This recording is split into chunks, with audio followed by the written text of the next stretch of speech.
Hey guys, it's Celestia, and today we're going to be talking about what exactly Webtoon did to manage to piss off half the internet, both its own creators and readers, and people who don't even use the platform, and whether or not that outrage is warranted. But first, it's the first video of July, so buckle up for some contest updates. You can skip to the timestamp on screen to get right to the topic if you're not interested, but if you do want to see all of the gorgeous entries to June's neon-themed art contest and hear about July's theme and prizes, please stick around. So, oh my god, apparently you guys did it again. I keep getting stupidly excited about the number of entries to 1 month's contest, and then you guys submit even more for the next one. And holy sh!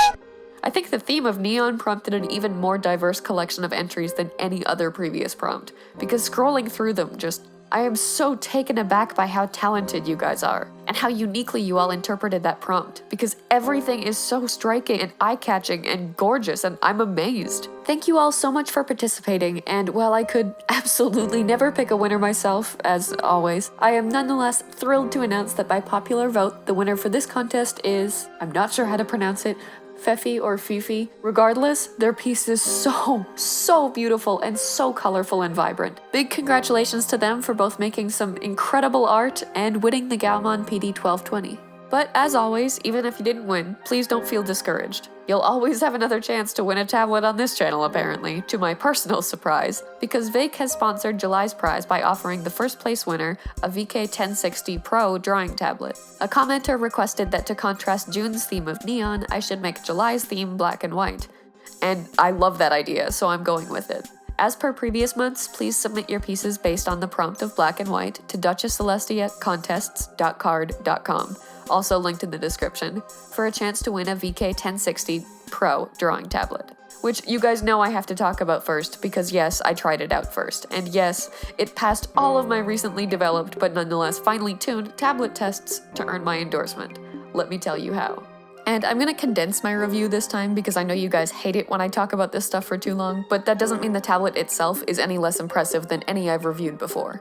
It comes with a drawing glove, which you all know exactly how much I appreciate, 2 adapters so that it can work with either an Android device or a PC, a cleaning cloth, which is above and beyond, a tablet bag, which is even more above and beyond, which I got really excited about, more pen nibs than I have literally ever received with a tablet, a pen stand, a pen pouch, even stickers that I wish I could have kept, and most importantly to me, a tablet protector with a paper texture. Not only does that mean that you'll feel like you're drawing on paper, obviously, which is a huge sensory win, at least to me, you'll also save the tablet from any damage that would eventually accumulate over time after having your pen pressed into it for long enough.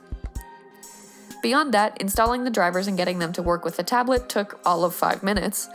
It's got a pretty big size in terms of drawing space while still remaining very lightweight, and it has dials. 2 dials. Now, I've endorsed previous tablets with dials, but Veikk's program/interface/tool/whatever it is makes it so easy to program them to do exactly what you want. And better yet, again, it has 2. That means you don't have to constantly reprogram your tablet's dial depending on whether you want it to zoom in and out, or rotate the canvas, or change your brush size, whatever. You can pick the 2 functions that you use most and program them in, and I love it. On that note, we're back to another tablet with express keys, which you guys know how much I love, because God bless. There are buttons that will undo my 700,000 mistakes with ease that PC users cannot otherwise experience.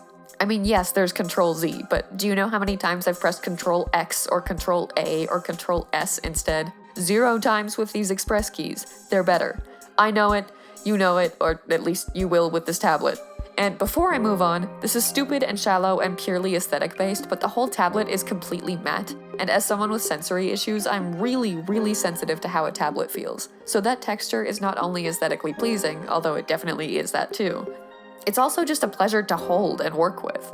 If you want a chance to give this blessing of a tablet a new home, please consider entering July's art contest with the prompt black and white via duchesscelestiacontests.card.com, again, linked in the description. You can also find Veikk's information in the description, so please check that out as well, because their tablets are both affordable and very high quality, and quite frankly, we're done with Wacom in this house.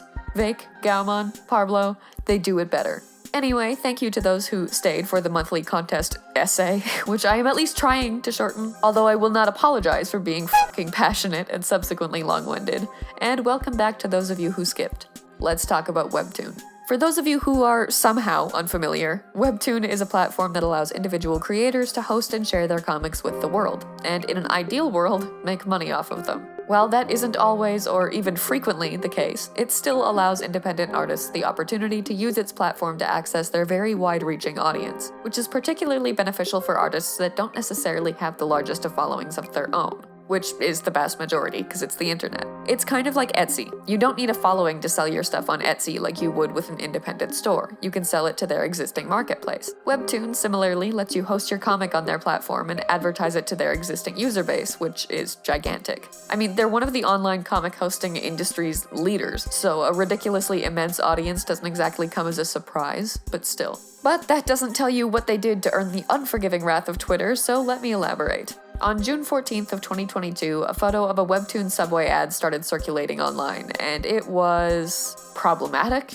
inflammatory, tone-deaf. There are a lot of words that could be used to describe their choice of advertisement here, but none of them are complimentary. I'll show the ad on screen, but the visual component of it is largely irrelevant, because the point is that one of the online comic industry's leaders decided to make an ad that actually said, as a primary focus, comics are literature's fun side hustle. And that, understandably, was poorly received. And it being poorly received by one half of the community was poorly received by the other half of the community. There are a lot of mixed feelings here, so let's get into why. Some people are mad that comics were called literature's side hustle, some people are mad that their life's work was called a side hustle, and some people think it's just an ad that shouldn't be taken so seriously, and people are just being babies about it. And I'm gonna talk about the last group of people first, because contrary to what you might expect, I don't completely disagree with them. Actually, okay, I do completely disagree with them, but I thoroughly understand where they're coming from. At least, most of them. Let me explain. First of all, from what I've personally seen in my research, the vast majority of people saying that the ad is fine and harmless are not artists or creators. Some of them don't even use Webtoon. Many of them don't even use it. A lot of them are readers of the comics hosted on Webtoon, but a significant number of them seem to just be fans of comics in general, which means that their perspective is limited to their experience, and their experience does not, in most cases, extend to the production of comics. So of course they think that comic artists are overreacting to the ad because they have absolutely no idea what it's like to create them, much less to pour your heart and soul into them as a full-time job, only to have both your work and your entire medium demeaned and diminished by the very platform that's supposed to support you. It's made to support you. And I can't completely blame them for that because of course they're gonna view the issue from their perspective automatically and not consider one that they don't have any knowledge of. Expecting otherwise is unreasonable. But I don't think it's unreasonable to at least expect them to try to hear the artists explaining their perspective before dragging their asses for being upset over nothing or throwing a Twitter tantrum, and many of them are, quite frankly, failing quite abysmally to do so. So while I can understand them not automatically getting why artists are upset about the issue, because it wouldn't occur to them to be upset about it for those reasons, I definitely can't understand those of them that are just refusing to listen to the artists trying to explain that to them, much less acknowledge the reason's validity.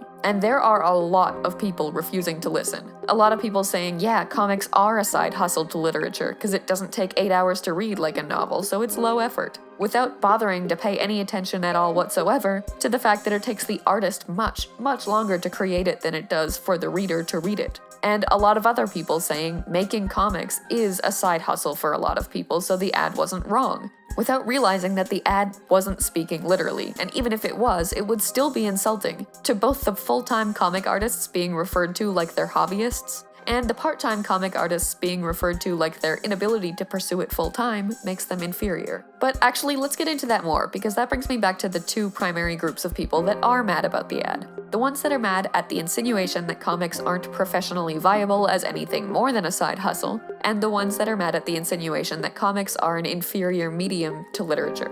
And let me just start off this point by saying that I don't think there are many people that are nearly as angry about the former as the latter, because I think a lot of this whole controversy comes from a differing definition of the word side hustle. For the reasons I just mentioned, I can understand why full-time and part-time comic artists alike would find it insulting if meant literally, that making comics is a part-time job at best. But I don't think that's the case for most, because contextually speaking, I don't think that's even vaguely what the ad is trying to communicate. And I think most people see that. The ad is clearly trying to say that comics themselves as a form of media are a fun, less serious sidekick to classic literature. Not that making comics is literally a side hustle. The ad isn't targeting potential comic artists to come do work on their platform. It's trying to target a wider range of readers by trying to make comics more appealing to people who only read books. Based on that alone, it's clear, at least to me, that the ad was speaking metaphorically and not literally, and subsequently, specifically belittling comics, not comic artists. Which is precisely why I'm so fucking sick of hearing people say, "Why are you guys so pissed about this? Comics are a side hustle for a lot of artists, so the ad's right." Because I feel like you have to actually put some solid effort into missing the point that hard. Everything about the verbiage and target audience screams that it wasn't meant literally. So these people have to be either dense enough to miss that altogether or are deliberately misinterpreting it to be meant literally, because that's the only way it's defensible.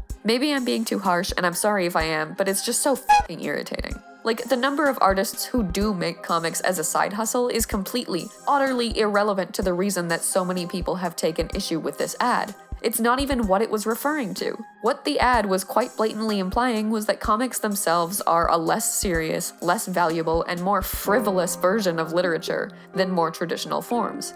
And that is absolutely a problem, when so many people already look at comics as a lesser, inferior form of media that's just for kids. Obviously, I understand that Webtoon's intention was probably more along the lines of saying, comics are for everyone even if you're normally only into books. But like, this ad went through layers and layers of approval to get here. How did no one look at it even once and see that it didn't even vaguely come across that way? Even the word fun in that context reads as devaluing comics as a thoughtless, superficial, lesser version of books, rather than selling them as another similar form of media that's popular and engaging, which I'm sure, in fairness, is what they were going for. But in all their tone deafness, no one at Webtoon had the foresight or good sense to notice that. And here we are, with an ad that basically says, we, an industry leader in webcomics, think webcomics are insignificant, even if that's not what they meant. So yes, I think people are right to be upset about this. I think this ad was a huge slap in the face to comic artists everywhere, both on Webtoon and off of it, but especially its own creators. These artists are working their asses off to create high enough quality work at ridiculous rates to keep up with the platform's algorithm that prioritizes comics that post impossibly often, only to have that very platform call that work on a fundamental level just a fun side hustle. It reads like a goddamn headline for The Onion. Breaking news, well-known industry leader calls whole industry inconsequential. How stupid can they be? I don't think taking this as the blatant insult that it is a bad thing, and I don't think people are being babies about it either. But I also don't think people are right to be acting like Webtoon had any malicious intent with this, nor do I think it's productive nor warranted to try to cancel the whole fucking platform for it. At best, Webtoon thought they could promote the comics on their platform to a wider audience, and their plan was so poorly executed that it did the opposite. At worst, their advertising team was ridiculously negligent and tone-deaf and thoroughly failed to see this unbelievably obvious outcome coming, with the foresight of someone who just tripped over a banana peel, walking directly into a line of 40 more banana peels. But I do not believe in any way that they were trying to insult comics or artists. I think people should absolutely call them out on being that fucking dumb, obtuse, and insensitive, but trying to demolish the entire platform's reputation through Twitter cancel culture is more than unreasonable. They made a stupid-ass mistake. They weren't trying to hurt anyone. They should have done better, but fuck, let them learn from this and try to. God damn. I feel like the internet's like, okay, you're allowed one mistake.